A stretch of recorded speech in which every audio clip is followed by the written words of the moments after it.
আমি আইটি মন্ত্রী ছিলাম, আইটি বাংলাদেশের প্রসারের জন্য আমি সর্বপ্রথম কাজ করেছি। এই দেশের এই যে সাবমেরিন কেবল আমি বেগম খালেদা জিয়াকে দিয়ে উদ্বোধন করি। যে আইটির কারণে আমি যেটা 3 ঘন্টায় আমি যে কাজটা করতাম সেটাতে 3 মাস 6 মাস 12 মাস পর্যন্ত লাইসেন্স রিনিউ করতে পারেন না, লাইসেন্স দেওয়ার সময়। ওইটা তো ওই গল্প নাই বললাম। কাজে আজকে আমাদের সব কিছু সহজ করে দিতে হবে। আপনারা 12টি দাবি দাওয়া নিয়ে এসেছেন, আমি তার 10টি দাবি সম্পূর্ণভাবে সমর্থন করি। এবং যদি যেটা বলেছি একটু আগে, যদি কোনোদিন আগামীতে মানুষ আমাদের সুযোগ দেয়, আপনারা আমার কাছে আসবেন, আসতে হবে না, আমি নিজে থেকে চেষ্টা করব যাতে আপনাদের এই 12টির মধ্যে 10টি দাবি দেওয়া দ্রুত আমরা পূরণ করতে পারি। দোয়া করব। 2টি দাবি সম্বন্ধে আমার কিছু বক্তব্য আছে, আমি খোলাখুলি বলছি, কিছু মনে করবেন না, আমার উপর রাগও করবেন না। একটা হচ্ছে 3 নম্বর, সিএনজি অটোরিকশার জন্য সারা বাংলাদেশের হাইওয়ে খুলে দিতে হবে। আসছে, আমি আপনাদের সব কিছু সমর্থন করি, কিন্তু আমি যেটা বলেছি যে আমি যৌক্তিক বিষয়ে মানুষকে সমর্থন করি। আমি যেটা যুক্তি দিয়ে যেটা আমি নিজে বুঝতে পারি না সেখানে কিন্তু আমি অন্ধ সমর্থন দিই। দেখুন, হাইওয়েতে দুনিয়ার কোনো দেশে কিন্তু 3 চাকার গাড়ি চলাচল তারা অনুমোদন দেয়। এটা সম্ভব নয়। কি কারণে? আপনাদের মানুষের নিরাপত্তার কারণে। কাজেই হাইওয়েতে অটোরিকশা চালালে যে আপনাদের অর্থ উপার্জন অনেক বেড়ে যাবে বা অনেক সুবিধা হয়ে যাবে, এটা কিন্তু আসলে না। কাজে আমি আপনাদের কাছে অনুরোধ করব যে এই দাবিটি, 3 নম্বর দাবিটি আপনারা পুনর্বিবেচনা করবেন। এই দাবিটা হয়তো সবাই এটা যুক্তিযুক্ত মনে নাও করতে পারে। কাজে আমি কথাটি বলছি।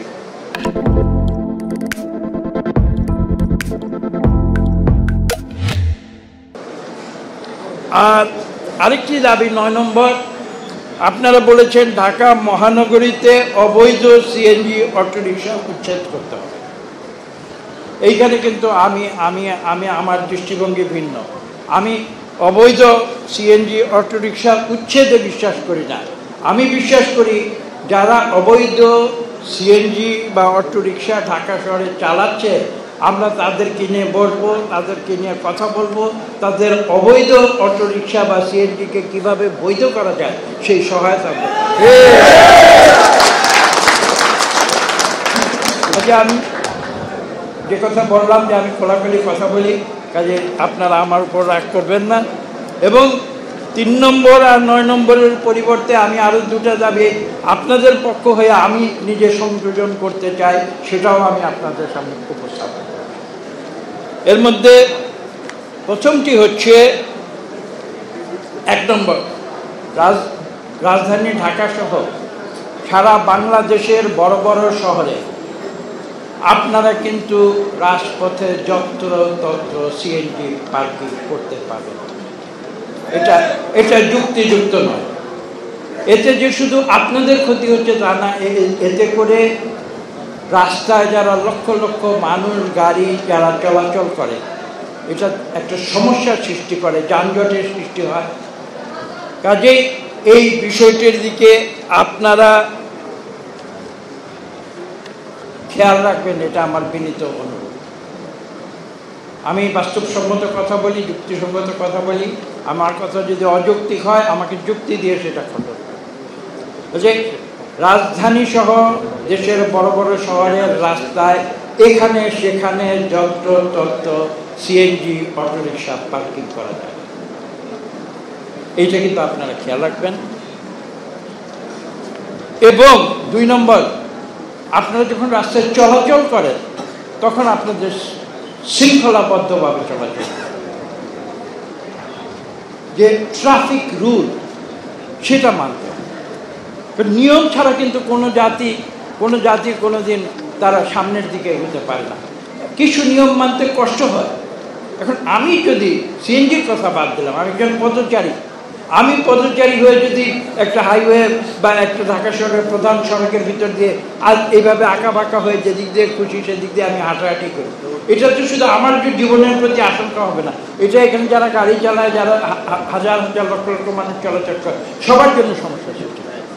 কাজে আপনাদের যুক্তিযুক্তভাবে আমি যেটা বলছি যে রাস্তার সর্বোচ্চ যে ট্রাফিক ল অনুযায়ী শৃঙ্খলাবদ্ধভাবে বাঁ দিকে দিয়ে আপনাদের চলতে হবে। আমি এই দুটো 12টার মধ্যে দুটা আমি সমর্থন করতে পারছি না যৌক্তিকতা দিয়ে, এবং এই দুটো আমি যোগ করে আপনাদের 12টা দাবিটা আমি পূরণ করি, মানে এই লিস্টটিটা পুরো করে দিলাম।